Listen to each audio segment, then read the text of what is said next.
Alors je vais vous faire une nouvelle vidéo comparative et on va comparer uniquement chez Peugeot des électriques en finition GT pour souligner une anomalie, c'est-à-dire que on a la même plateforme donc sur 208, 2008 et 308. Donc notamment en GT, moteur 156 chevaux, batterie nette de 51 kWh. On est donc sans remise, sans rien, prix catalogue 39 300 euros. Prix remisé stock.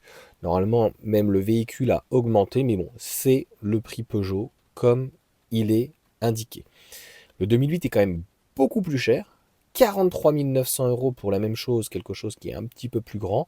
Donc ça fait quand même une sacrée différence. Ça fait 4000 euros de différence.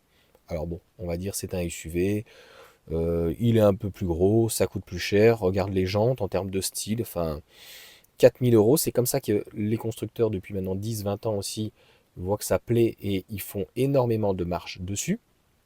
Tu as 308 pareil, même moteur, 50, alors celle-ci est en 54 kWh, pardon, le 2008 est en 54 aussi, grande batterie. Alors ce qui est bizarre, c'est que normalement on a aussi 54 kW, donc celle-ci on ne retrouve pas la grande batterie en net.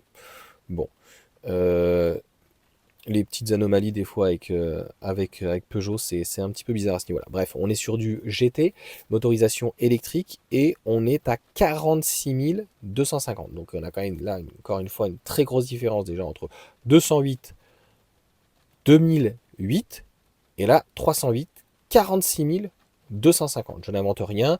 Prix remisé Peugeot Store. Oui, ils sont obligés de faire des efforts sur le prix parce que par rapport à la concurrence, ils sont beaucoup trop chers. Ne serait-ce que par rapport à une Cupra Born qui est aux alentours des 40 000 euros pour plus puissant avec une batterie de 77 kWh et 230 chevaux. Mais alors, entre la gamme, il y a véritablement un gros problème, c'est-à-dire que 46 250, prix catalogue, hein, prix catalogue 47 000. Donc c'est même pire que ce que je pensais, en prix catalogue, hein, c'est pour ça qu'ils sont obligés de la remiser. Il y a à peine 1000 euros d'écart. On te dit 430 euros par mois et 334 euros. Et ils sont obligés donc de réajuster le prix très peu de leur 308 parce que si le 3008, soit il n'est pas assez cher, soit c'est la 308 qui est qui n'est pas du tout à son prix. Le placement produit, de toute façon, les produits en fait de chez Peugeot 208, 2008, 308, par rapport à la 3008, hein, il y a de véritables incohérences. Sachant que là, par contre, sur ce produit-là, tu vois bien qu'on est sur 210 chevaux. On est sur la batterie donc de 73 kWh, là bizarrement elle n'est pas mentionnée en kilowatts, donc la puissance du moteur.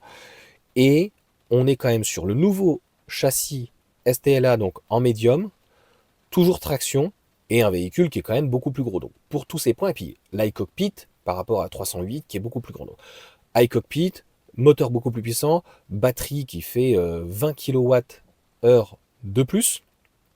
Donc concrètement, il y a 500, 700, 750 euros d'écart. Donc il faudrait à un moment donné que Peugeot nous explique le groupe Stellantis, quelle est leur volonté de faire ça. Il y a en tout cas un véritable problème de positionnement sur leur véhicule.